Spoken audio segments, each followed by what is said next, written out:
All right, Ted, as always, kick us off. Who do you have as your winner of the week? My winner of the week is authentic Mexican food trucks. Okay. You have my interest. Continue. Shelby Houlihan, okay, the reigning 1,500 and 5,000 meter champion for the U.S., is banned from the Olympic Games and competing in the World Championships, I believe, until like 2026. She tested positive for nandrolone, and she claims she tested positive because 10 hours before her test, she ate a pork burrito from an authentic Mexican food truck in Oregon.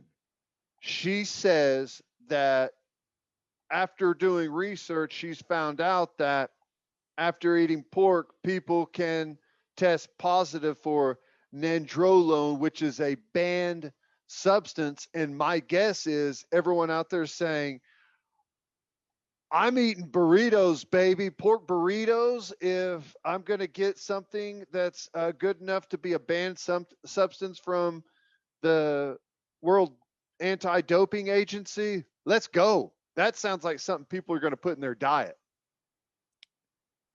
I saw this. Does she think we're going to believe that? I think so.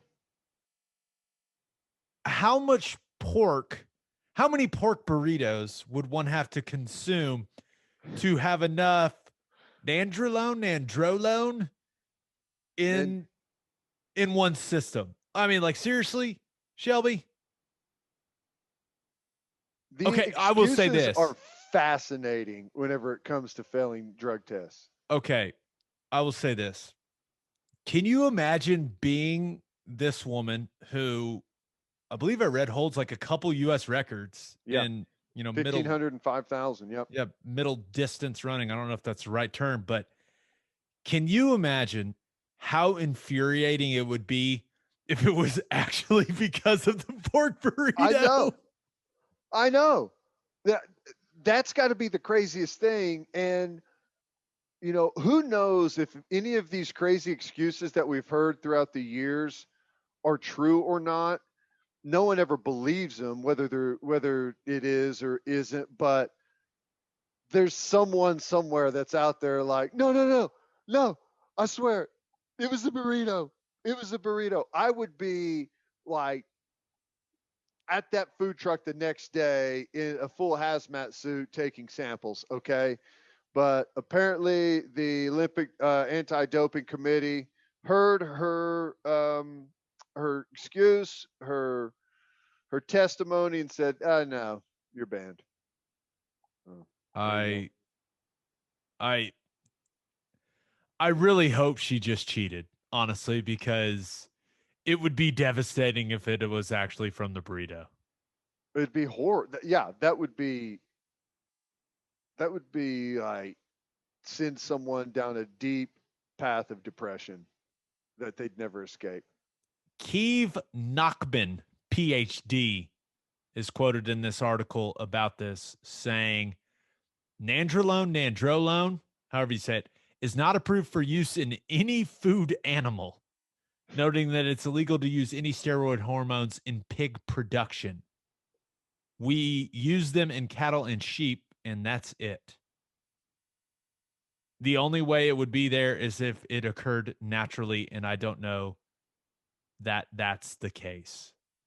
You also feel like, you feel like it would be a small amount, and would that not be cooked out of the meat? I don't know. But hey, start piling up at the authentic Mexican food trucks if you think you can get a little bit of a roid boost. Let's get jacked. Let's get jacked. How about some burritos? All right. I was so curious as to where you were taking that when you said it. I was like, what? Okay. Who do you have as your loser of the week? It's Major League Baseball pitchers. Is this not the funniest thing you've ever seen in your whole entire life? Essentially, because of Major League Baseball stepping up this, um, they're going after pitchers using foreign substances to help them get a better grip on the baseball. Something that is clearly illegal, clearly defined in the rules as illegal. You cannot use anything in order to enhance your grip on the baseball. Okay. So what's happened here is they've said that they're just going to step up production or step up enforcement, excuse me. And what happens?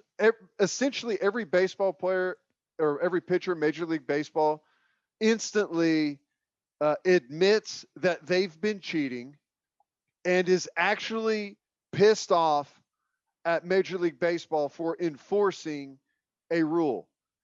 It is the damnedest thing I've ever seen in my whole entire life. It would be like all of the track athletes being pissed off that the Olympics finally decided to start testing for steroids, which are illegal. It's amazing. It's fascinating.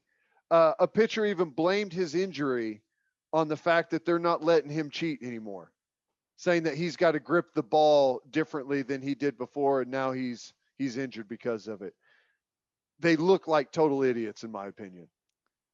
Yeah, and it seems like some of the stats are starting to change, right? Seems like we're going to see some more runs scored. I think I was just watching Sports Center, and it was just like a highlight reel of curveballs just being hung in the middle of the plate and guys just blasting them to the moon. I was like, oh my. So it's something that it's definitely going to change the game. So I don't know. I'm with you.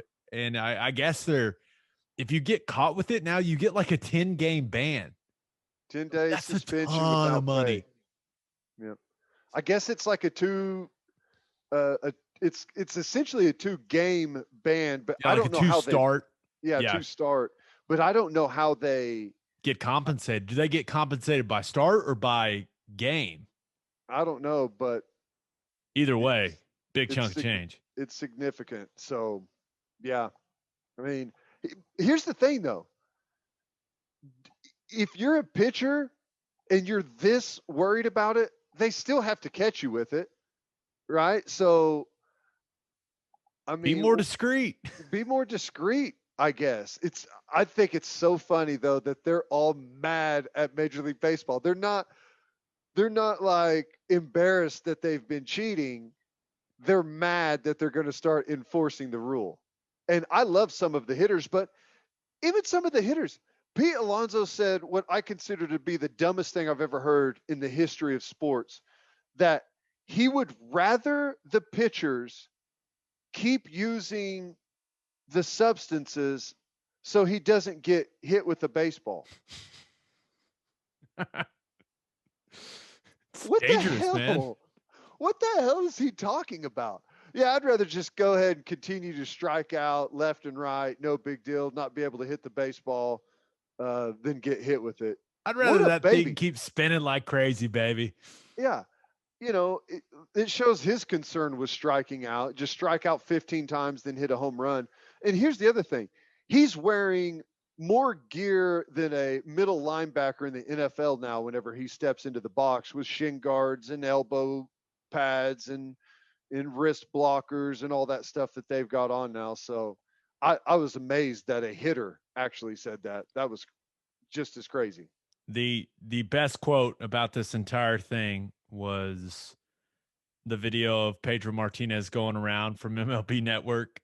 He's talking about this whole thing, and I believe the quote was, "I dictate how my balls or how I want my balls to be rubbed up," I believe was the was the phrasing that our man Pedro used. So sometimes the baseball lingo doesn't translate over as good as you would think. I dictate how I want my balls to be rubbed up.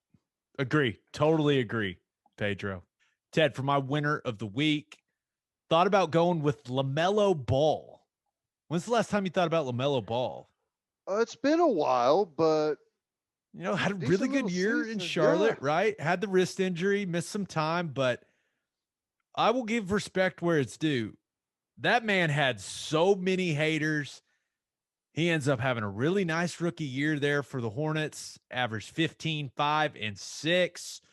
Shot the three much better than a lot of people thought that he would, especially some of those videos we saw of him playing over in Australia. Showed he's got a special gift for passing the basketball and ends up winning Rookie of the Year and deserved it. I mean, how about that? Honestly, the Ball kids seem like good dudes. Seem like good teammates, good basketball players. It's their dad that was a total idiot for so long that it made everyone on the planet hate the boys. And now that that's faded, playing some pretty good basketball. Nice. I mean, Let that LeVar be a was a lesson. lot, but he clearly did something right. He did. He did.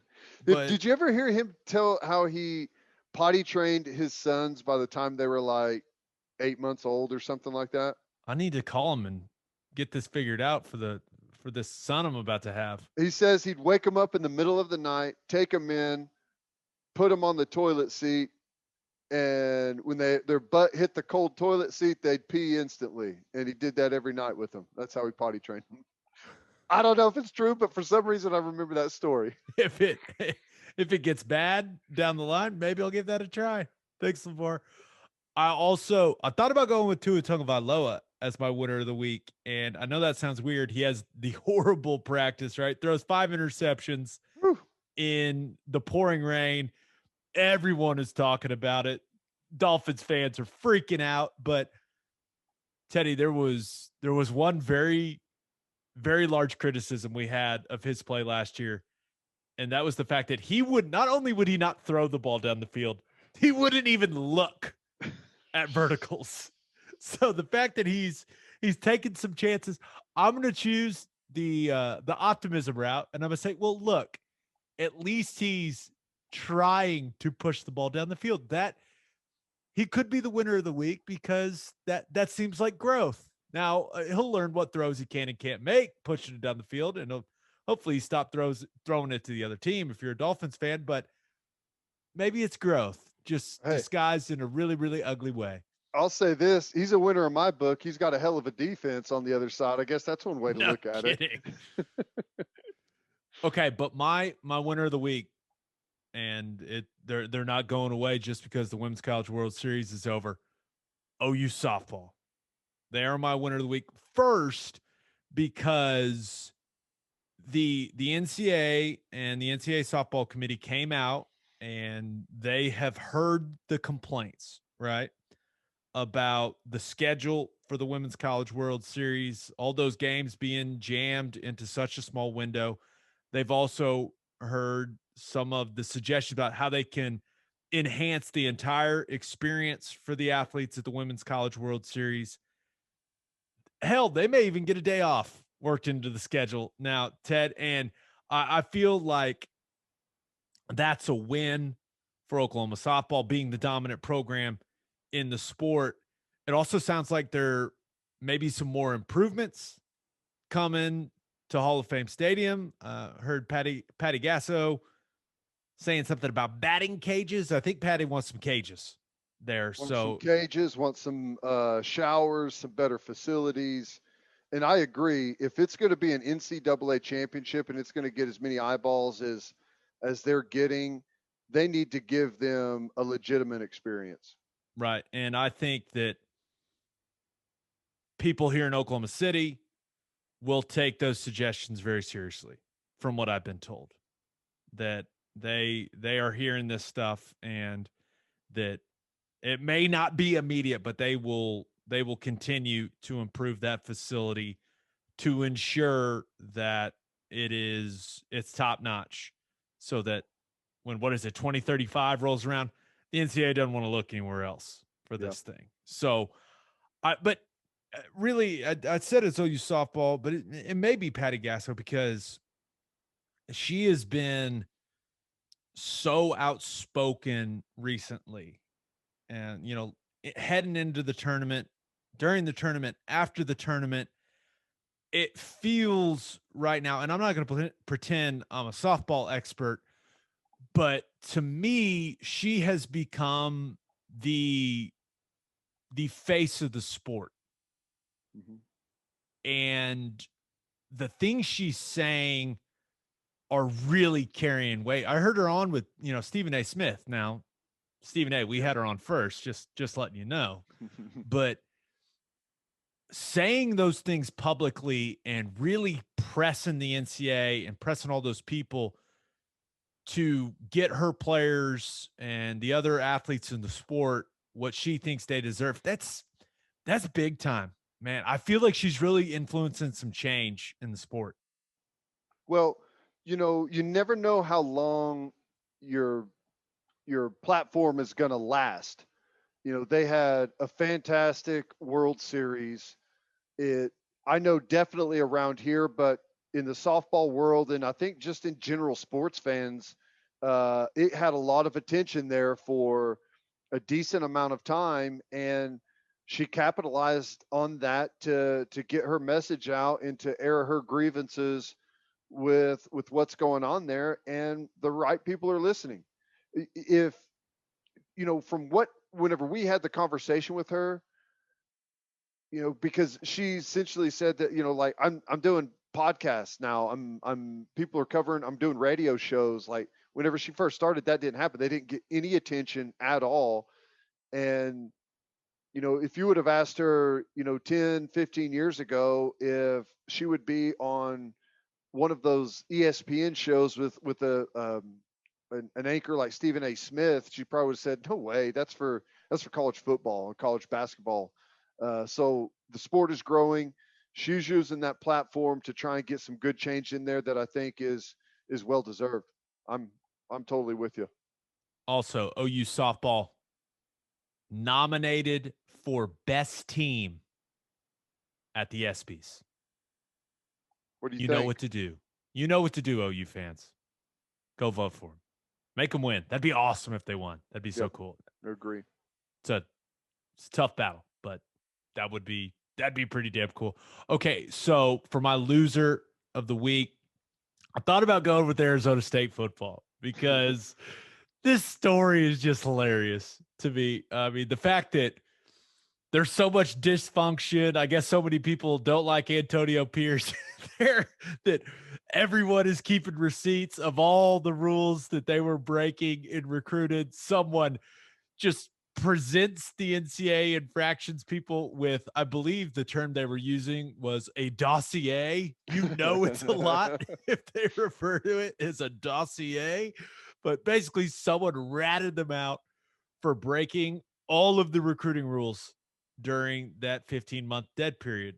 And they they they provided all of the proof, right? Screenshots of emails, pictures. They even had actual receipts, Airbnb stuff. Like they were just acted like they could recruit like normal and it would be fine. I guess sneaking kids up stairwells, hiding them in suites during games.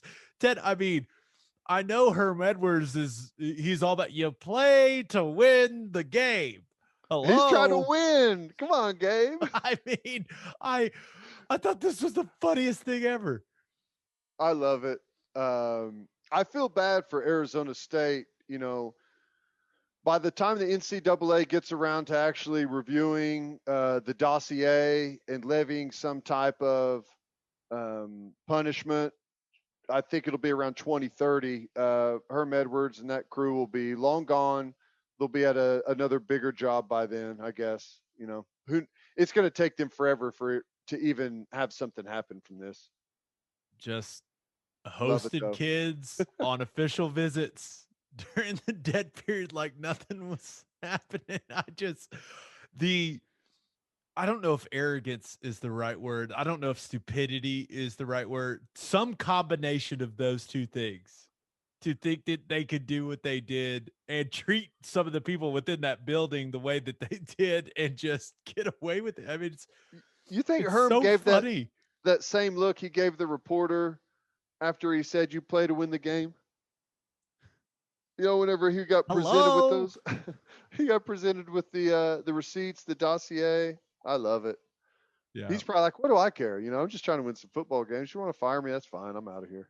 Yeah, we'll see. We'll see how that whole thing pans out. But if you haven't read it, that story, I guess they had like a 12 passenger van driving recruits around. Was Just, it painted on there the Arizona State recruiting van? Is that what they were calling it? it's just, I mean, the story is hilarious. It's great. And more details keep coming out. It's fantastic. But my loser of the week is the USGA or the US Open, whichever one you want to pick, because US Open starts Thursday.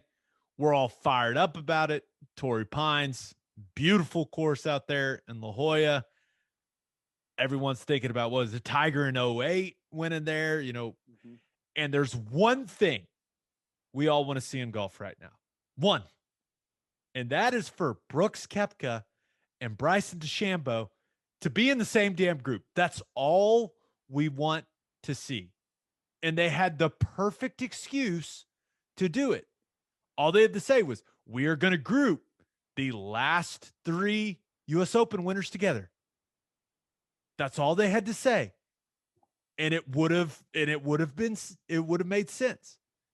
Now, I know they have the tradition, right? The winner, in the first round goes with the low amateur or goes with the US amateur champ, whatever. I don't care. We wanted one thing, Teddy, and they didn't give it to us. They failed us. The USGA failed us. They failed golf fans. I know Justin Thomas said it's about the US Open. It's not about those two guys. Justin, you're wrong. Yeah, he doesn't know what he's saying. He's a It's great golfer, but he doesn't know what the hell he's talking about here. it's the only thing we want to see, and they didn't give it to us. Ted, what is their problem? I don't know, but there may be one thing that's actually better than grouping them together. And I haven't seen the tee times. The thing that's better is having Brooks Koepka in the group just behind DeChambeau, because what pisses him off the most about him is how slow he plays.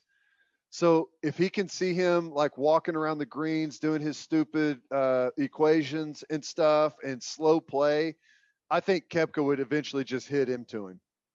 That's really what we want to see. Would that be one of the best moments in golf history if we got to witness not only if he hit into him, what happens if he actually hit him? Like just like on the shoulder, somewhere safe, not in the head, but maybe like right in the middle of his back. Square in the back with the driver as he's Just, walking down the fairway. That would be fantastic. Now, did you see that fight on the qualifying tour? What is it? With the Corn Ferry? Yeah. Did you hear about that fight? That was on the I saw a video of a golf fight. That was on the Corn Ferry tour? Yeah, Monday on a qualifying round, there was a fight. A golfer and his dad got arrested. It was great. So, hey, golf is slowly becoming a contact sport. I love it. Let's hey, who do you like the Open? Right? So I looked up the pairings for DeChambeau. He's playing with the US Amateur champ and he's playing with Matsuyama. So it's actually a good group, even though him What and time Koepka did they tee off? I didn't look at the Didn't see times. it. I looked at the groupings, but I can find it for you. I hope Koepka's right behind him. That would be, I mean, that'd be truly amazing. But it's got Koepka is with Colin Morikawa and Justin Thomas. So that's a fun group. So that'll be the one that everyone's probably watching. But you look at the odds, John Rahm, the favorite at plus 950, DeChambeau, Dustin Johnson, Xander Schauffele, all at 17-1, Koepka 18-1, Rory 19-1, Spieth 23-1, Phil all the way down at 60-1. So maybe you go Phil. That's some serious value. But Ted, it feels like it's Rahm's time, right? It He had the does. weird he's won at Torrey Pines before. He had the weird situation at the Memorial where he was going to win that golf tournament, and heading into the Memorial, he had 4 top 10s in 6 tournaments. The guy, he's just red hot. And I know that, I guess you call it a layoff, the break, whatever you want to call it, but it just feels like he's playing the best golf out of anyone, but you never know what's going to happen. He hadn't won a major. He's going to win one eventually, but man, it does feel like this is lining up well for him if he feels like he's where he needs to be. I think Rahm will win it. That's not who I would bet on. I would bet on Phil to win it at 60-1. There's a sentimental piece to that. I thought it was awesome whenever he won recently. That was fantastic. He knows that course really well. He spent a lot of time out there playing it and prepping for it. I know that he's got the confidence back, knowing that he can actually get it done. So at 60-1, I'd bet Phil. He's long off the tee. He's got a fantastic short game, and he's great on the greens. I mean, he's still got all of the tools that you need. You know, he's a long shot. I agree, but at 60-1, I'd take those odds. Phil at 61. I like Colin Morikawa also. Morikawa feels like a guy that could win this.